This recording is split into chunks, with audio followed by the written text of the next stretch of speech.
I'd just like to say good afternoon to everybody. Some of you might be familiar with what I'm presenting this afternoon. For others, I think some of it will be new.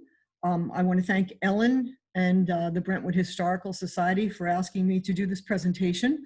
Unfortunately, we're doing it by Zoom, which is a little bit more awkward, but hopefully you'll all be able to see the pictures on your screen. Welcome to St. Joseph in the Pines. Take off your sandals, for the place where you are standing is holy ground.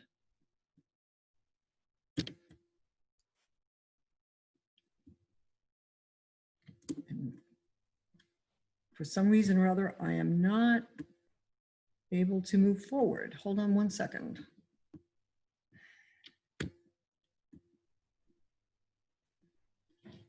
Ellen, for some reason or other,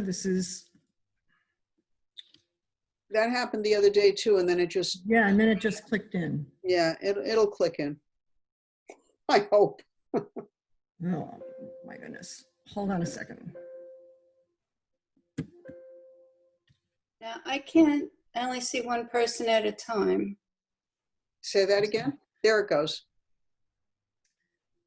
Robert Pearsall, a New York City merchant, purchased land in Brentwood and set aside 12 acres for a family residence imitative of a French chateau. In 1869, the Pearsalls engaged Frederick Law Olmsted, famous for designing Central Park in New York City, to landscape their grounds. His designs would include flower beds, flowering shrubs, expansive lawns, lily ponds, an artificial lake, and walks lined with pine trees. Unfortunately, Mr. Pearsall would die a year after the estate was completed, and his widow sold the property to the Austral Hotel and Land Company, who hoped to establish a health resort in Brentwood. So in our archives, we actually have the original plans designed by Frederick Law Olmsted. These plans were kind of hidden because they're extremely fragile, as you can kind of tell by the copy of the picture there. You can't move it for fear of breaking it, but it had been rolled up, and on the outside was a totally spurious date. So these are actually dated 1869, and it's stamped, if you can read that, Olmsted Vaux and Company, and it says 1869. On the outside, it was 1893 or some such thing, which would have made no sense at all. So one day I was brave enough to open it up and discovered that it was a real Olmsted Vaux and Company map. And I did contact the Olmsted archives, and they weren't particularly anxious to get a copy of it, but they did go and look it up for me. And they did have some kind of notation that he was working on a plan for Brentwood at that time. So it's quite legitimate. And you'll see what's interesting in this map. Can you see the lake here? There is no lake on our property, but you can see a lake here. I don't know if you can see my cursor. Yes, we can see it. Okay, so here's the oldest rendition I have of the Pearsall residence, and I believe that the Brentwood Library has this card. You'll see that the pennant at the top actually says the Austral. So after the Austral Hotel and Land Company, run by Hart, Studley, and Kellum, purchased the property, they purchased the chateau as well, and they turned that into a hotel. It eventually became the Brentwood Hotel, but I think for a while before the main building went up, this was known as the Austral. It wasn't a mistake. So you'll see this is a New York Times advertisement, and it's dated August 6th, 1893. They were not doing very well, so they were really trying to attract people out here. Of course, I don't know who would come to Long Island and go to the middle of the island rather than the North Shore or the South Shore, but this is what they posited. Brentwood, with its superb stretches of pine forests, exhaling balsamic, healing, and refreshing air, is a heaven for delicate persons who find in the soft, cool breezes new life and strength. The charming drives which abound at Brentwood, the many sports like tennis and rambles and parties, make the place an ideal one for the visitor in search of either health or pleasure. Pine Park, in which are the attractive Austral and Brentwood hotels, is a revelation in the matter of beautiful trees, shrubbery, and flowers. It is a miniature Eden, which is thoroughly enjoyed by the colony of pleasant people who are spending the summer here. Now, I have to point out that there were other advertisements that extolled the virtue of the pine trees because they emit turpentine, and supposedly that was wonderfully helpful because it was antiseptic. So think of that as you walk through Brentwood and breathe in those great turpentine vapors. This is one of the earliest pictures we have of the Austral Hotel. And one of the reasons I know it's one of the earliest, or a couple of reasons, you can see that the shingling is dark brown. That was later changed. You also see that there is nothing to give it away as a religious convent at this point. Although, if you look behind this tree here, I think that's a statue of St. Joseph in front of the veranda. But there's no crucifix up here. There's nothing. It's one of the very early pictures that we have. The hotel, when it was a hotel, had 125 rooms with accommodations for 225 guests. It opened on April 1st, 1888. The first guests seem to have been housed in the Pearsall Mansion, eventually designated as the Brentwood Hotel. By 1891, it was certain that there were two separate hotels. The hotel register, now held in the historical collection of the Brentwood Public Library, records its first guests as arriving 2 weeks after the April 1st opening. That's 1888. The last entry is dated October 8, 1892. The Austral Land and Hotel Company went bankrupt shortly thereafter. Now remember, the advertisement we saw in the Times was dated 1893, so they were in big trouble when they talked about the colony of summer visitors. Sisters of St. Joseph of Brentwood. Founded in Williamsburg, Brooklyn in 1856, they were there until 1860 when they outgrew their location. They moved to Flushing, Queens, and the mother house was there from 1860 to 1903. In 1903, the mother house was moved to Brentwood. This is Reverend Mother Mary Louise Crummy, who was the General Superior from 1892 to 1932. And she was the superior who purchased the property in 1896. So she had only been in office for 4 years.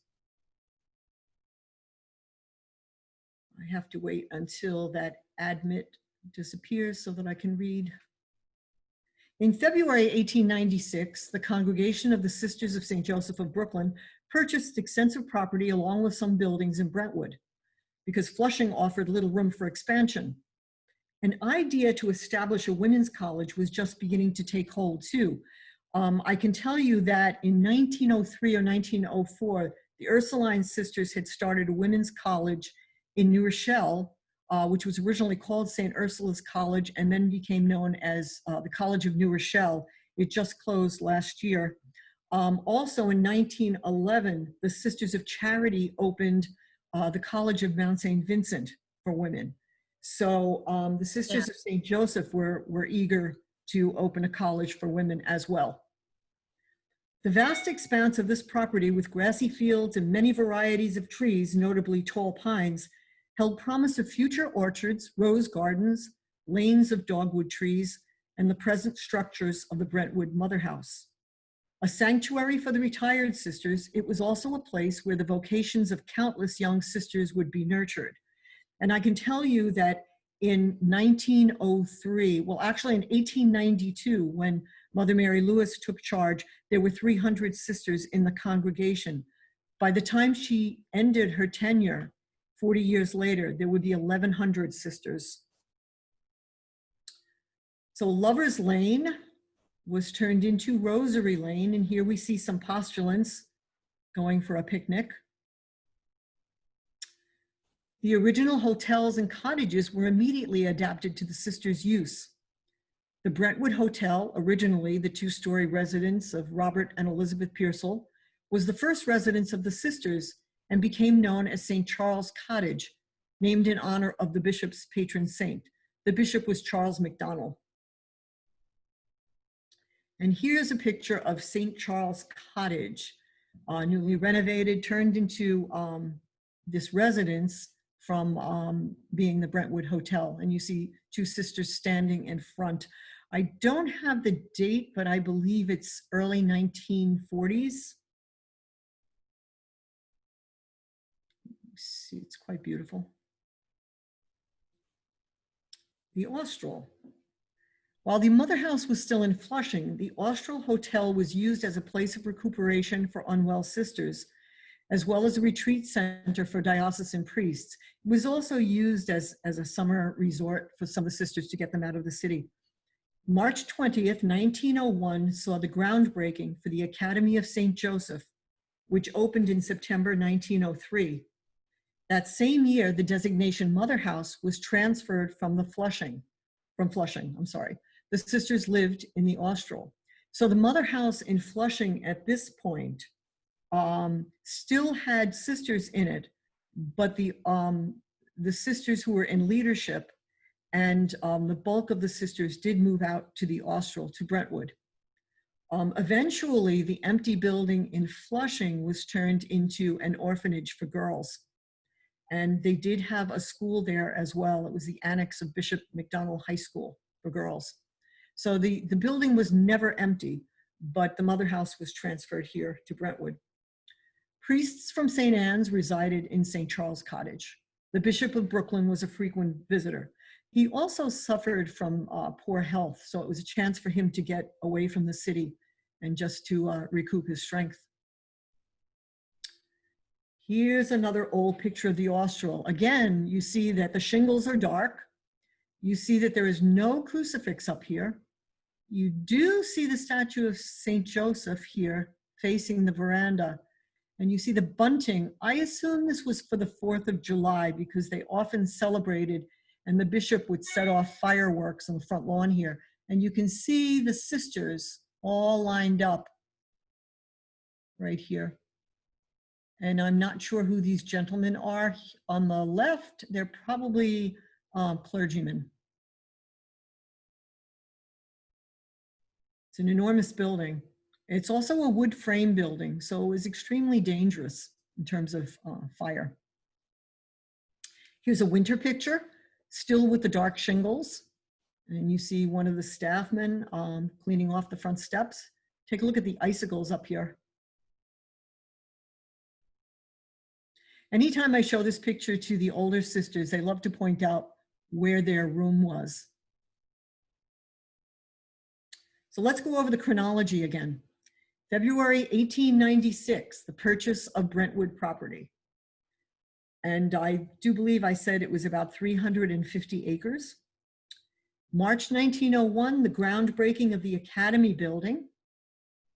September 1903, the opening of the Academy of St. Joseph in what is now known as the elementary building. November 1913, 10 years later, the main academy building went up and they had the blessing. Then there was a big gap in time. March 1927 was the groundbreaking for Sacred Heart Chapel. January 1929, the opening of St. Joseph Convent. Easter 1930, before Sacred Heart Chapel was quite finished, they held the first Mass. And April 1933, the Sacred Heart Chapel was dedicated. This is a picture of the first building that went up after the sisters moved here. This is the 1903 building. It's the elementary school. And it looks fairly small, but that's deceiving. You see the statue of St. Joseph, ever present. And you see up here is a statue of the guardian angel with a child. Now, what we were looking at was over here, and this is what was behind. So this was a very, very large building. It housed both the elementary and high schools, and it was a boarding school.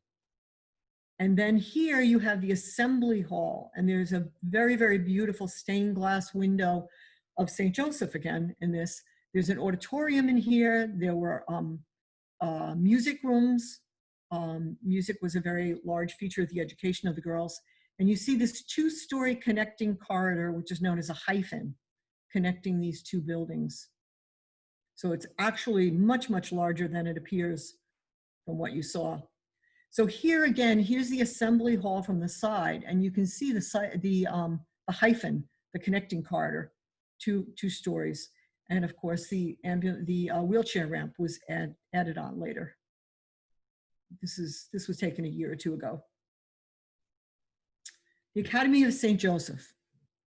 It opened in Brentwood on September 8th, 1903, as a continuation of St. Joseph's Academy in Flushing. It was a premier boarding school. I was just telling somebody that often, the girls took classes, their language classes might have included Greek and Latin as well as French. There were a lot of Spanish students from South America, so Spanish was also taught. Art, there's a lot of beautiful artwork that the students did, including ceramic painting. Music, there were music rooms in the assembly hall. The girls learned piano, stringed instruments, including harp. In terms of science, they actually had an astronomy class, and there was a telescope on the roof of the Academy building at one point. They had physics, they had biology, they had botany. So I think it's fair to say that by senior year, some of their courses were really equal to what we would consider freshman year of college courses for us nowadays. Okay. The school expanded into the main building in Here's all 1913, the people here. and the original building became home to the elementary school only. The boarding student program was discontinued in 1975. So before then, day students were admitted, I don't have the date in front of me, but I think in the 30s and 40s, they did admit day students. Right. But the How do we preponderance get was ourselves boarding. going here? And the academy closed in 2009. Now here's an old prospectus. You- This is from 1916. So on the left, you see the elementary school building. And on the right, you see the high school building, the main building, also known as St. Joseph's Hall. This building was known as St. Louis Hall. And the building behind it, the Assembly Hall, was known as St. Charles Hall. And again, you can see the connecting corridor between Yeah, the. but I don't hear her. Here's another picture of the academy. Anecdotally, we call this the 1913 building. So you can see the car, which really gives it a nice date. There is nothing connecting the building over here. The convent has not been built yet, or Sacred Heart Chapel. You see either corn or wheat being planted here in the front.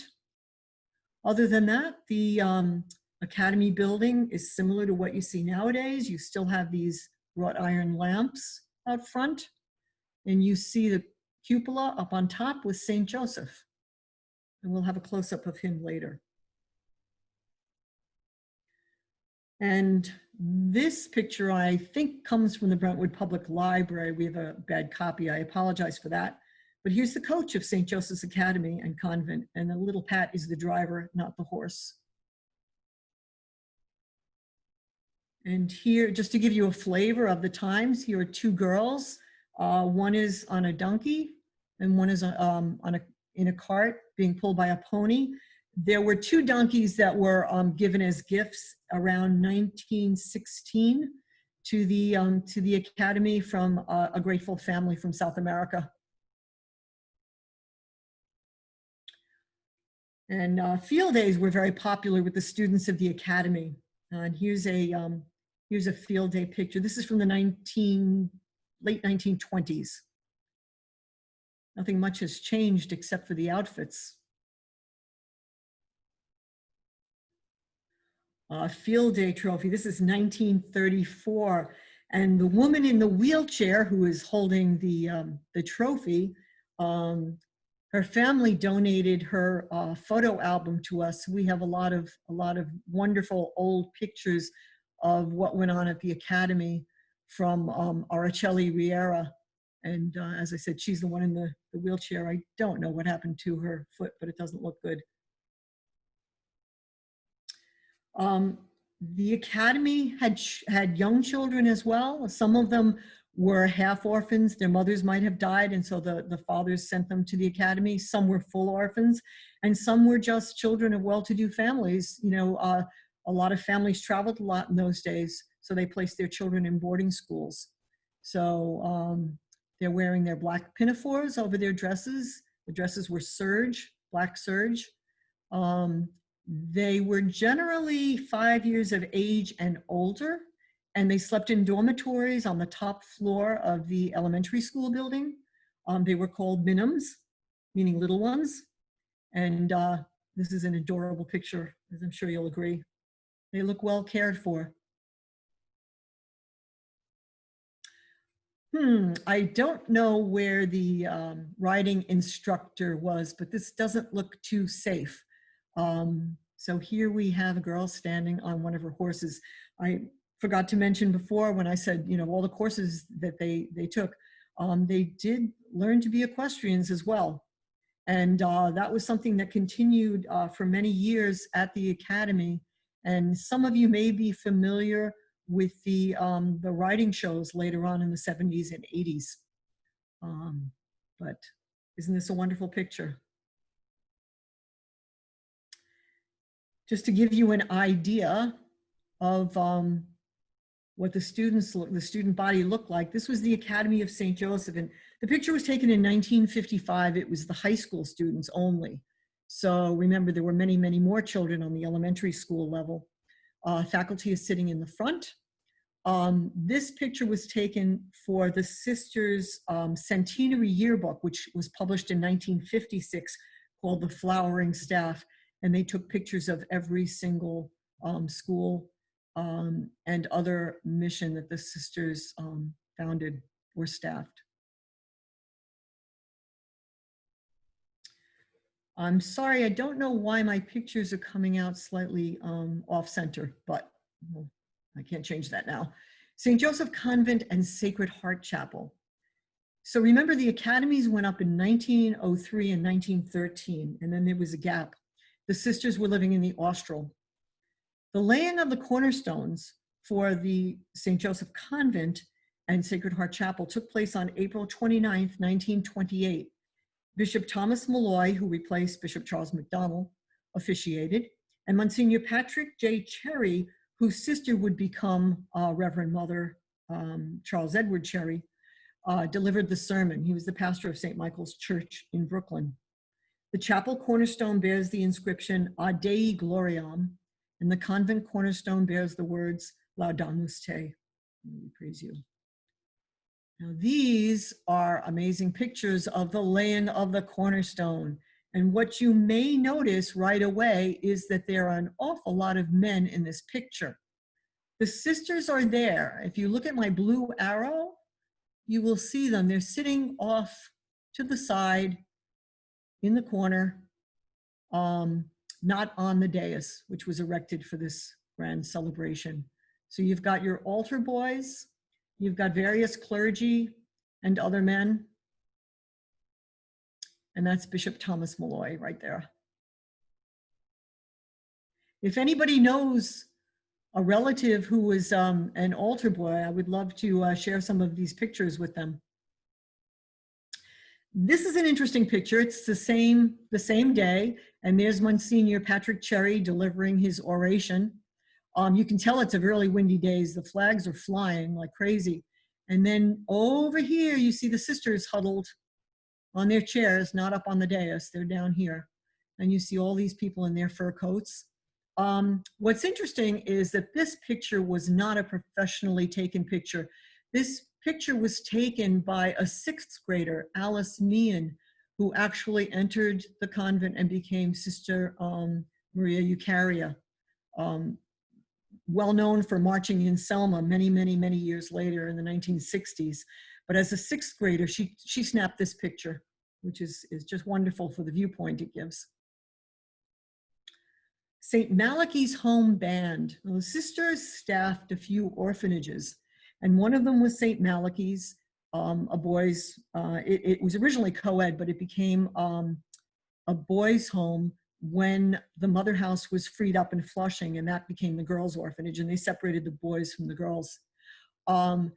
Both St. Malachy's home, which at this point was located in Rockaway Park, so it's St. Malachy's Ocean Home, and St. John's home, both had wonderful bands, and they won many, many awards, marched in many parades, and won a lot of contests.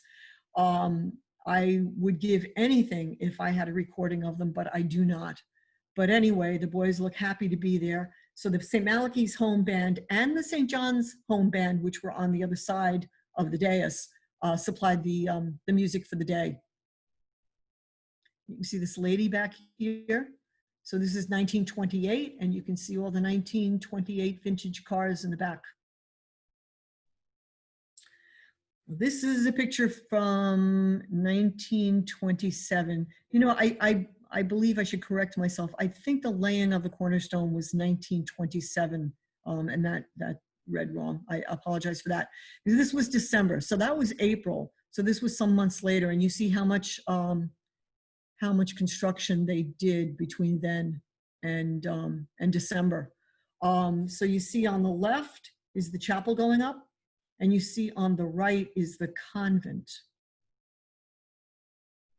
Just visualize this chapel because there's something interesting about the facade of it.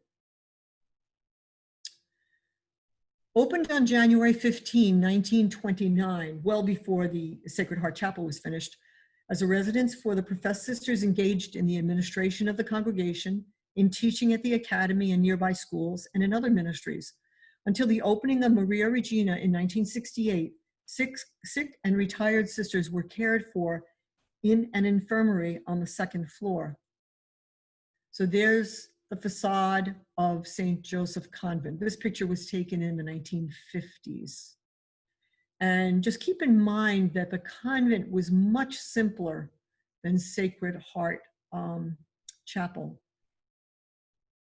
Here is a stained glass window that you will see upon entering St. Joseph Convent, and it was dedicated to the memory of Mother de Chantal Keating, who was famous for her work at St. John's Home with the orphan children. She had been at St. Malachy's as well, and before that, she had been sent to Wheeling in the middle of the Civil War to take charge of a community of Sisters of St. Joseph that was not doing very well. They had lost their superior. They were really struggling, and she got them back on their feet. And while she was getting them back on their feet, the small hospital they ran was taken over by the Union government as a post hospital, and it was inundated shortly thereafter with wounded soldiers and sick soldiers from both the North and the South. So this was one amazing Sister of St. Joseph. The convent was recently renovated. This is the back of it, and you can see that it now has a ramp so that ambulances can come up to the back. And you see up here, I don't know, you can't see it too clearly in this, but there's a fleur-de-lis, which is reminiscent of the sisters' origins in France. The sisters came to the United States in 1836, and they were founded in Brooklyn, as I said before, in 1856, but their origins go back to France. Sacred Heart Chapel. The chapel would be the heart of the community, and as such, would be given the greatest care in its planning and design. It would emphasize the strength and spirituality of female saints, and everything material connected with the chapel would have sacramental significance. Architecturally, it blends early Christian and Romanesque elements with Byzantine features. Perhaps its most remarkable features are its carved alabaster windows. Since 2018, it has been listed on the National Register of Historic Places, along with the other buildings on the Mother House campus. Now let's go back to the early pictures. This is a very, very early picture of Sacred Heart Chapel. And you might notice that it looks very different from what you see today. And the reason is that the facade was changed. So you've got this Romanesque facade, and the three bells were put in the top here. And Sister St. Teresa Duane noticed shortly thereafter that the facade was starting to buckle. So the weight of the 3 bells caused it to buckle. The campanile or bell tower was added and the bells were moved and the facade was redesigned. Oh, happy fault. As an afterthought, a cloister was added at the same time. So that enabled the sisters to go from the convent alongside the chapel and to the front and into the front of the chapel without going outside. The bells, just as a curiosity, were named Annunciation, St. Joseph, and St. Louis. And when they're tuned, they're A flat, C flat, and E flat. So here's another old picture. And you can see the harmonious ensemble of all the buildings, even though these 2 buildings, the elementary school building and the high school building, were done in mission style, which was popular at the beginning of the 20th century. The chapel was Romanesque, and the convent kind of echoed the chapel as well as the mission style. So even though these were done years and years apart and by different architects, because Schickel and Ditmars did the first 2 buildings, and Mr. Schickel rather, William Schickel, died before the high school was finished. So the chapel was done by a totally different architect, but it is very harmonious. So this is what they did. The bells were taken down. The bells were up here. The campanile was built, and you can see the difference in the brick as they redid the facade. And they added a cloister along the side, and I'll show you that in a minute. So you can see in this picture, it's very blurry. I apologize for that, but we don't have too many that show the early chapel. So here's the campanile, here's the side of it. And depending on what record you look at, it's either 120 feet tall or 90 feet tall. Here is the cloister along the side. So it's an enclosed walkway, ambulatory, for the sisters to walk through to get into the front of the chapel without going outside. And they hadn't thought of that. So it was actually a bonus when they put the campanile up. Here's the inside of the chapel. One of these days we will be giving tours of the chapel. We had to put them off because of the COVID-19 quarantine. So I am not going to go into the chapel in detail in this talk because I want to get through the rest of the property, but I just want you to notice the mural up here. The beautiful baldachin in marble over the altar. The clear story, the second story, has stained glass windows, but over on the side behind these soffits are the alabaster windows, and I'll show you a picture of one of them. As I said, everything in the chapel is meaningful.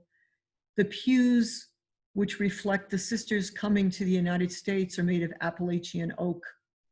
The marble is from all over the world, including Africa and Italy and Ireland. And I'll tell you a little bit about the vaulting in the ceiling as well. Here's an alabaster window. Originally, the alabaster windows gave a softness to the light coming through to the chapel. I think they were probably less dark than they are now. They were chemically tinted and they were hand carved. And recently I discovered that the actual artisans from Italy signed some of the windows. So if you look closely at them, and if we ever do get to do our Sacred Heart tour, I will show you the signatures on these windows. So as I said, some of this is darker. The difference in light is that the alabaster is carved to different thicknesses, and then the chemical tea is what they call it, but it's not actually tea. Did colorize the windows to a certain extent, and amber light shines through them. And all of the symbols here tell a story. Here's a close-up of the center of the mural. And one of our sisters likes to talk about the artist's fault. So whenever something is created in honor of God, usually the artist will make a mistake on purpose. And there's a mistake in the Deschantel window, which I showed you a few minutes ago. And the mistake here is that there is a missing star. So if you see this star by this angel, there is no matching star on this side. And Sister Josephine Olimpieri is convinced that's the artist's fault.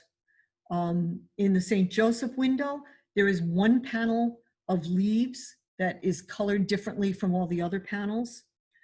St. Patrick's Cathedral in the city, there is a window that has text on it, and one of the panels is inverted.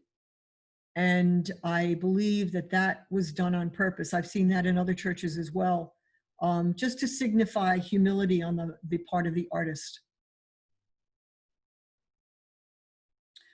This is a close-up of the ceiling vaulting. So it's called Guastavino tile.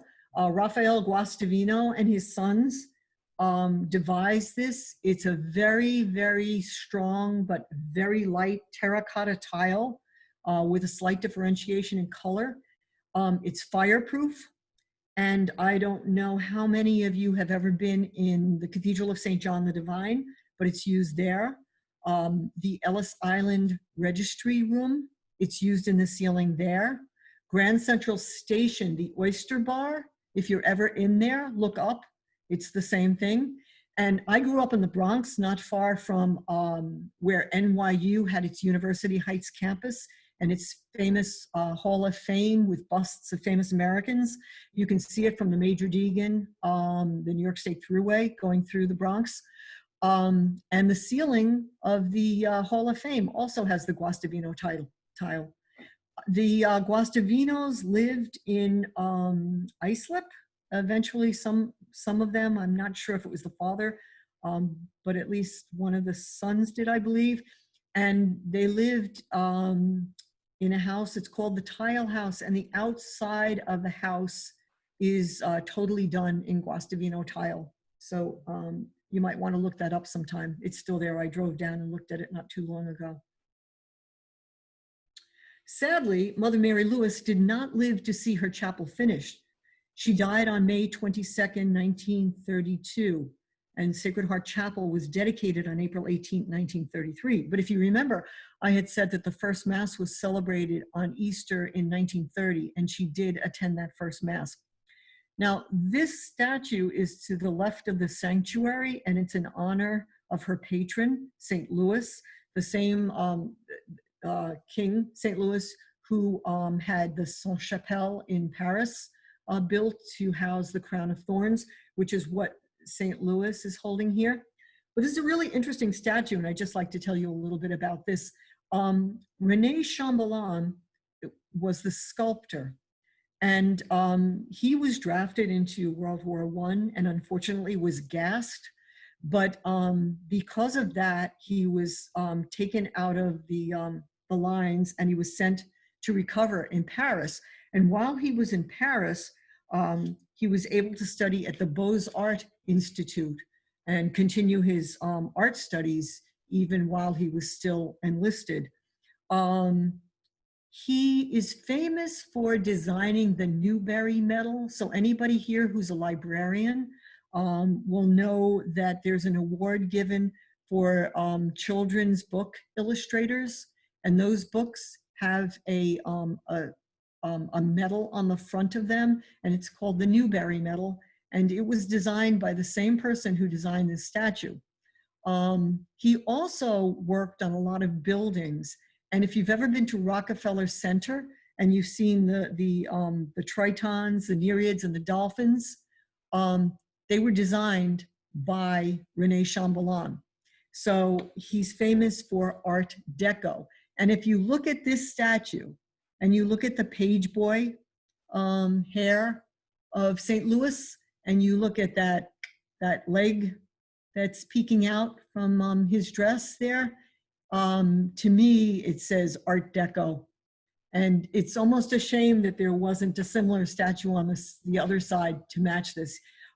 What's interesting about him is that when he died, he destroyed all of his records for whatever reason.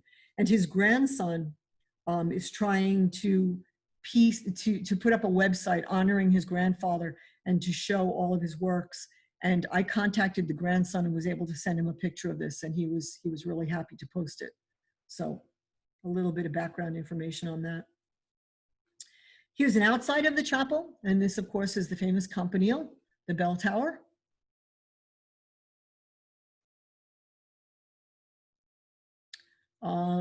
Here's a picture up close, and you can see that even on the outside, the mosaic work is really, really lovely, and everything was attended to. Everything in the chapel is just exquisite. You have to consider that the chapel, the cornerstone was laid in 1927. They were 2 years into construction when the 1929, October 1929, and the great financial disaster struck. So for whatever reason, however they managed to do it, there was still no sacrifice made to the furnishings of Sacred Heart Chapel. I'm not quite sure how Mother Mary Lewis pulled it off. Now here's something interesting. The architect I told you was different for the chapel, and his name was Frederick Vernon Murphy, and he was part of Murphy and Olmsted, no relation to the Olmsted of Central Park fame as that I know. But Frederick Vernon Murphy was also the associate architect for the Shrine of the Immaculate Conception in Washington, D.C. And I think there's similarities here. You know, you've got the light colored brick. Here, the campanile has a pointed tower, a steeple, and the dome is over the main part of the chapel. And it's the opposite here. But you can see the blue tile, blue mosaic work in the dome here, and it's kind of mimicked in our little dome on the campanile. So I see similarities between the two of them, but there was the same architect. The Sacred Heart statue at the entrance. This is a very, very early one, as you might guess. You see the wall around it, and you see these bushes have hardly grown. This statue was placed there to welcome all to Sacred Heart Chapel. And here's the statue today, and you see how those bushes have grown.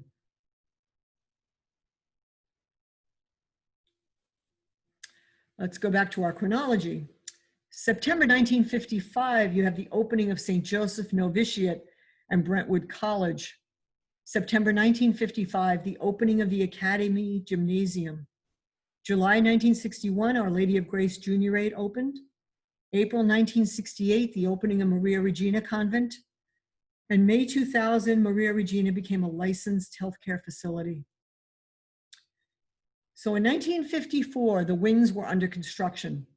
It's the building I'm sitting in right now. This addition was known as Brentwood College and also housed the novitiate from 1955 to 1967. So although Mother Mary Lewis was not able to bring her college to Brentwood as originally planned, and it was opened in Brooklyn and then a branch out in Patchogue, we did have a college here, Brentwood College for the sisters.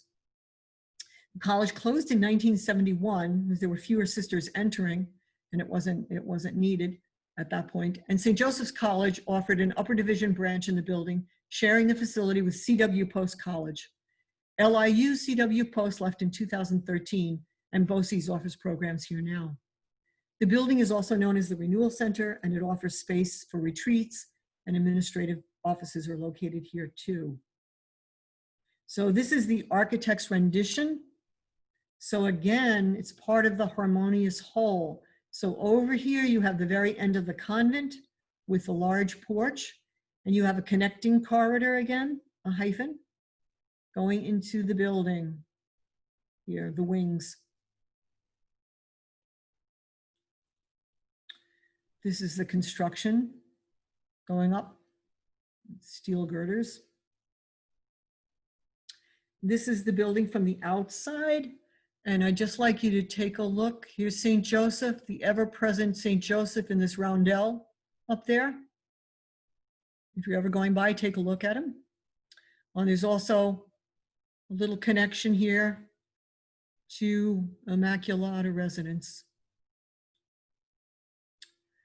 This is the gymnasium that went up in 1955. The interesting thing about the gymnasium was that the money that enabled it was given in a bequest by Sylvia Green Wilkes, who was an alumna of a school of the Sisters of St. Joseph. In some places, they say she went to the academy for a brief time, St. Joseph's Academy, but I also have a mention that she went to Star of the Sea Academy in Far Rockaway. Since I don't have those records of the students, I don't really know, but she was only in either place for a very short time. So the sisters were very surprised and very gratified to receive the bequest, because they had been hoping to build a gymnasium for many, many years. Sylvia Green Wilkes was the daughter of Hetty Green, who was infamously known as the Witch of Wall Street. She was, during the Gilded Age, known as the richest woman in America. She was also extremely stingy, shall we say. When her son suffered an injury to his leg, she wouldn't have it seen to properly, and he ended up having his leg amputated years later because it never never healed correctly. And this was all because she couldn't afford the health care for it. The windows on the side of the gymnasium are worth noting. If you see the coats reminiscent of our coat of arms, and you see carpenter squares. And of course, the carpenter squares refer back to St. Joseph again. The Austral was raised in 1960. So here's a picture, and somebody put a check mark next to the crucifix, which was one of the last pieces standing. So I hope you can see that right up here. The crucifix is still up there as the rest of the building came down. And there's St. Joseph watching it all. And then St. Charles Cottage came down in 1969. It was deemed unsafe, as was the Austral. Our Lady of Grace Juniorate. Built on the site of the Austral Hotel, it opened in July 1961 as a residence for junior sisters attending Brentwood College. In 1967, the novitiate was transferred to this building from the college. Retreat weekends and summer retreats were also held here, and for a number of years, a Montessori school used the building. Here's Our Lady of Grace Juniorate at its dedication. You can see the bishop right in the center, and visiting clergymen and sisters. And here is a picture. You don't see the blue mosaic background for the statue of Mary in the black and white. You can't appreciate it in the black and white. This is lovely in the spring. These are all flowering trees. Maria Regina Convent, a convent for the elderly and infirm sisters, opened April 1968. It became a licensed healthcare facility in May 2000, changing its name to Maria Regina Residence from Maria Regina Convent. And the special care unit opened in 1992. So here's a picture of it. The sisters in modified habit, walking outside.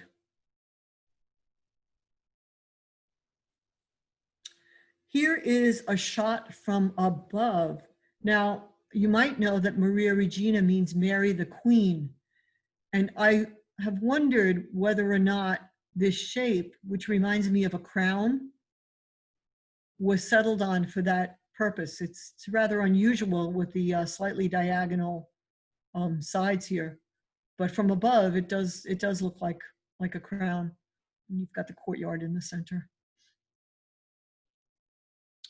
Medaille residence. Let me explain who Medaille is. Father Jean-Pierre Medaille founded the congregation with a group of 6 women in France in 1650. And so you may come across his name. He was a Jesuit priest. You may come across his name with a lot of places connected with the various Sisters of St. Joseph throughout the United States. So this is an interesting building because it's part of the original purchase in 1896. It's a frame house that has served many purposes. As St. Expedite Cottage, it housed the Academy Infirmary. It also served as a house for staff, and it became a community residence in August 1979. So here's the original picture of it.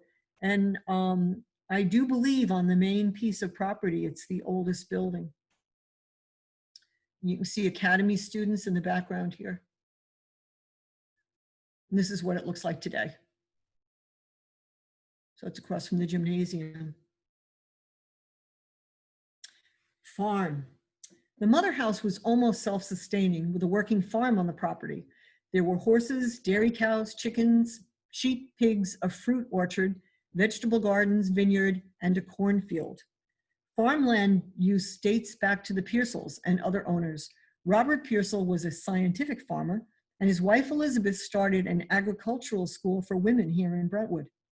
Sister St. Gabriel Flanagan, in charge of the buildings on the property, also helped with the sheep. Sister St. Gabriel Flanagan is mentioned in Vern Dyson's book about Brentwood as helping to survey where the water pipes for the town would be laid. I contacted Suffolk County Water Authority, and they had no record of that, and they put me in touch with 2 men who had just retired, and neither one of them could vouch for that, but of course they started working well after Sister St. Gabriel Flanagan might have done that. But that's her claim to fame. So here she is. She was born in Ireland. Here she is taking care of the sheep on the property. And you can see the difference in the height of the grass. So the sheep did keep the grass down on their side. There's another view. And as far as I know, that's what the sheep were used for, was just to keep the grass down.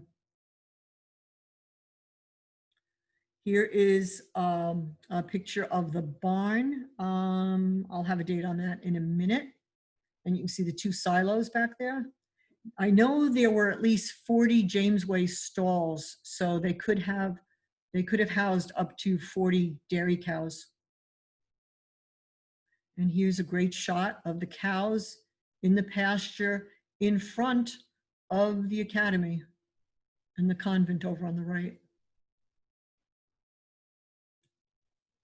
Here's another shot. Frank Hager, who used to be the manager for the plant here, but is now retired, gave me this beautiful picture.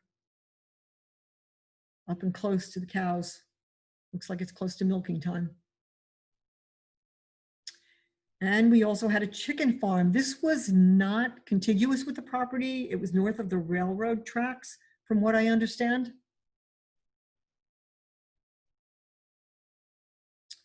And Frank gave me this picture too.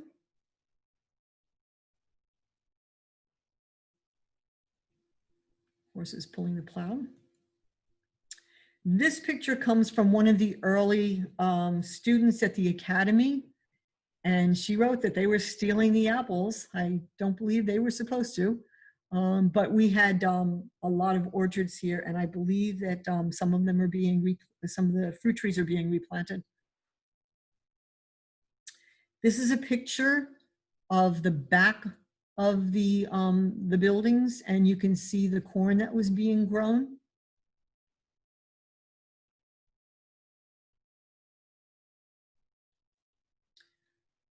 We also had Long Island Railroad tracks.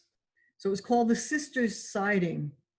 And the Long Island Railroad installed tracks on the property originally to enable the deliveries of stone and brick as the buildings were erected. And it later provided a way for the enormous amounts of coal to be delivered for the heating plant. And also whenever there were special days, commencements and jubilees, it would bring people directly into Brentwood from the city. On the left, you see the railroad spikes. One of the men who used to work here would occasionally find a spike working its way out of the ground, much as splinters work their way out of your skin. And I have a whole collection of these spikes in the archives. So this is a picture from behind the elementary school building. And I was told that between these walls is where the Sisters Siding, where the Long Island Railroad tracks went. There's a little cross in the wall here. This is the Assembly Hall. Let me just see. The Assembly Hall is over here. So this is the high school building. Here's the elementary school building here. Just to give you an idea, the power plant was located in approximately this area. Events at Brentwood: Academy horse shows, various congregational celebrations, Holy Name Society Holy Hour, Irish Fesh, filming of Rage of Angels, a made-for-TV movie, local community use of the property, just some of the things that the property's been used for. So in 1982, this picture, the Academy of St. Joseph Horse Show. And now I can't remember if it was Willie Shoemaker, but there was a famous jockey whose daughter went to the Academy. And because of him, they got the horse shows up and running. And it was a pretty big thing for quite a while. So it must have been beautiful to see. And here's another shot. And this is in front of the buildings, on the front lawn. For the 150th anniversary of the founding of the Sisters of St. Joseph of Brentwood in 2006, we had a lot of goings on the property, different choral groups. The community was invited to it. This is 1961, the Holy Name Society. I think I read somewhere that there were 1,500 men on the property. I have no idea how this was managed, but there they are. This is in front of the chapel. This was taken in 1994. That's my niece dancing there. So the Irish Fesh was took over most of the campus back in those days. Little did I know when I came to see her dance that I would be working here years later. Rage of Angels, a made-for-TV movie with Ken Howard and Angela Lansbury, was filmed on the property in 1983. So that's in front of the convent. The field behind the college building has been used in local medical emergencies. I know there were some gas explosions and they had to airlift victims to Stony Brook and some other hospitals. So they met the ambulance here on the back field. Land ethic. As Sisters of St. Joseph, we believe that we are part of creation and not a part of it. So there have been many changes made to the property through the land initiative, and what's going on here? Let's see. On the field that formerly produced corn, remember that picture that I showed you, the sisters began a cooperative program with the Long Island agency known as FREE to develop a small organic farm. Here we go, family residence and essential enterprises. And there's Teddy from Thera Farms in the front.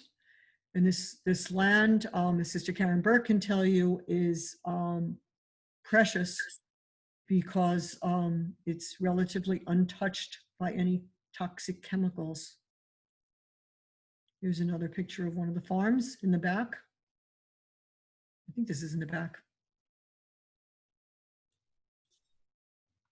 Current uses of the property include an ecology center, organic garden, beehives, and a solar array. There's the old cow barn, and the extension here is now known as the honey house. One of the silos is missing its roof. We have a solar energy setup back by the cemetery, and we're getting at least 60% of our energy, I believe, from the solar panels. Here's a shot of the labyrinth. This beautiful photo was taken by my assistant Irene. So this is spiritual use of the property.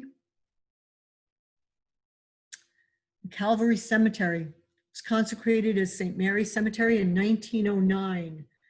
They continue to use that. It's actually Calvary Cemetery now. I'm not exactly sure when the name was legally switched because the sisters continue to call it St. Mary's intermittently with Calvary up until the 1930s. Sister Mary Zavarine Gilhooley's grave is the oldest in the cemetery, but because she died in 1899 before the cemetery existed, she was buried in St. Patrick's Cemetery in Bayshore, and her remains were not transferred until 1911. It covers almost 3 acres, and it continues to be used by the congregation. The sisters' graves number over 1,550.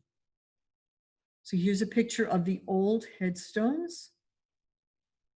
And here's a picture of the old headstones in the back and the newer, flatter headstones. When I don't know if this was done at the time of consecration, but there are stones in the front of the cemetery, and they spell out the Latin phrase, Ite ad Joseph. So here's I-T-E, Ite, go, ad, to, Joseph. J-O-S-E-P-H.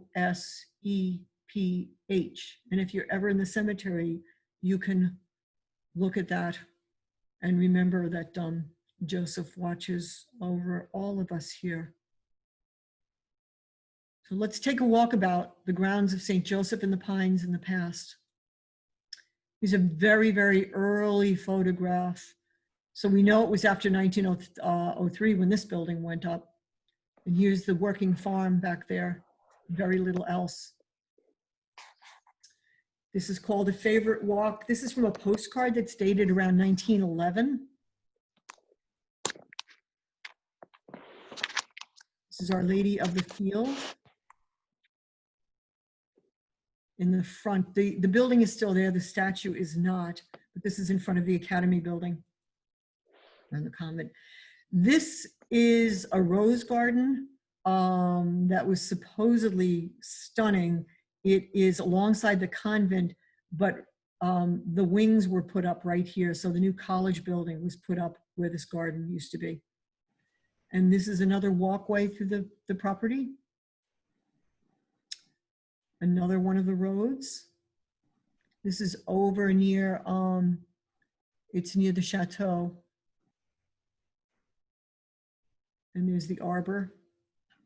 And this is in front of the convent. And there's Sister Mary Ignatius Meany. There is beauty here in every season, in the spring, in the summer, in the fall, and the winter. In the skies above,